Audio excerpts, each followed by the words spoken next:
क्या आप जानते हैं बादाम कैसे बनता है और आखिर बादाम बनने का पूरा प्रोसेस क्या होता है और इसकी खेती कैसे होती है? सबसे पहले यहाँ सीडिंग इंस्टीट्यूट में बादाम की नर्सरी को तैयार किया जाता है और उसके बाद इन तैयार हुए पौधों को खेतों में बोया जाता है। यहाँ पर इन पौधों को मैन्युअली हाथों से कुछ इस तरह से बोया जाता है और इनको प्लास्टिक से कवर कर दिया जाता है, जिससे इन पौधों को सहारा मिल जाता है। इन छोटे पौधों को पेड़ बनने में करीब 2 से 2.5 साल का समय लग जाता है और इन पेड़ पर बादाम आने में करीब 3 साल का समय लग ही जाता है। लेकिन क्या आप जानते हैं, विश्व का करीब 70% बादाम अमेरिका में ही उगाया जाता है और भारत में जम्मू कश्मीर के पुलवामा में सबसे ज्यादा बादाम की पैदावार होती है। जब यह पेड़ बड़े हो जाते हैं तब इनकी प्रोनिंग की जाती है, जिसके लिए कैंची की सहायता से इनकी टहनियों को साइड से और ऊपर से काटा जाता है। यह काम पेड़ में फूल आने से पहले पूरा कर लेना होता है। अब बसंत के मौसम में इनके ऊपर हल्के सफेद गुलाबी रंग के फूल आना शुरू हो जाते हैं। फूल उगने के बाद बादाम के फल को अच्छे से तैयार होने में करीब 7 से 8 महीने का वक्त लगता है। अब कुछ महीने बीतने के बाद थपेड़ों पर फल आना शुरू हो जाते हैं और सितंबर से अक्टूबर के महीने में यह फल अच्छे से पक जाते हैं और यह धीरे धीरे सूखने लगता है और इसमें दरार आने के बाद यह फट जाता है, जिसके कारण अंदर का बादाम दिखने लगता है, जिसको फोड़कर बादाम निकाला जाएगा।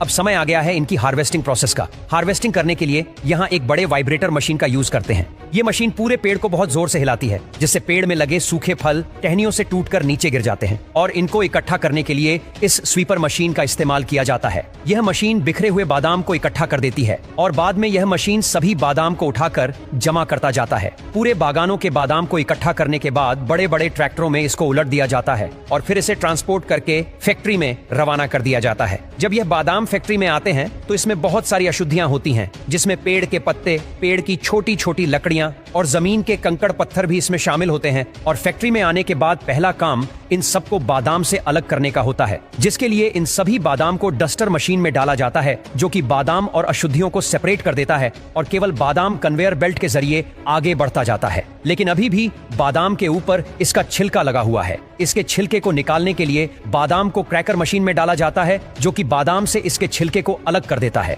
और बिना छिलके वाले बादाम कन्वेयर बेल्ट के जरिए आगे बढ़ता जाता है। अब ये सारे बादाम सेपरेटर मशीन में चले जाते हैं, जहां पर अलग अलग साइज के छेद बने होते हैं, जिसके कारण डिफरेंट साइज के बादाम अलग हो जाते हैं, क्योंकि बादाम की कीमत उसके साइज पर ही निर्भर करती है। बड़े साइज का बादाम महंगा बिकता है और छोटे साइज का उससे सस्ता। अब यहाँ डिफरेंट साइज के बादाम कन्वेयर पर ट्रैवल करते हैं और यह वर्कर्स मैन्युअली खराब टूटे फूटे बादाम को छांटकर अलग कर देते हैं। अब यह बादाम आगे बढ़कर फाइनल इंस्पेक्शन के लिए स्कैनर से होकर गुजरती है। अब यहाँ बादाम पैकिंग के लिए पूरी तरह तैयार है, लेकिन उससे पहले एक बार फिर प्रोफेशनल वर्कर्स इसमें से ऐसे बादाम को अलग करते हैं जो रोबोटिक आर्म से छूट गया था। अब यह बादाम पैकिंग के लिए तैयार हो चुके हैं। पैक करने के लिए तैयार बॉक्स में एक ऑटोमेटिक मशीन बादाम को वजन करके बॉक्स में डाल देती है और इन बॉक्स को बाद में सील कर दिया जाता है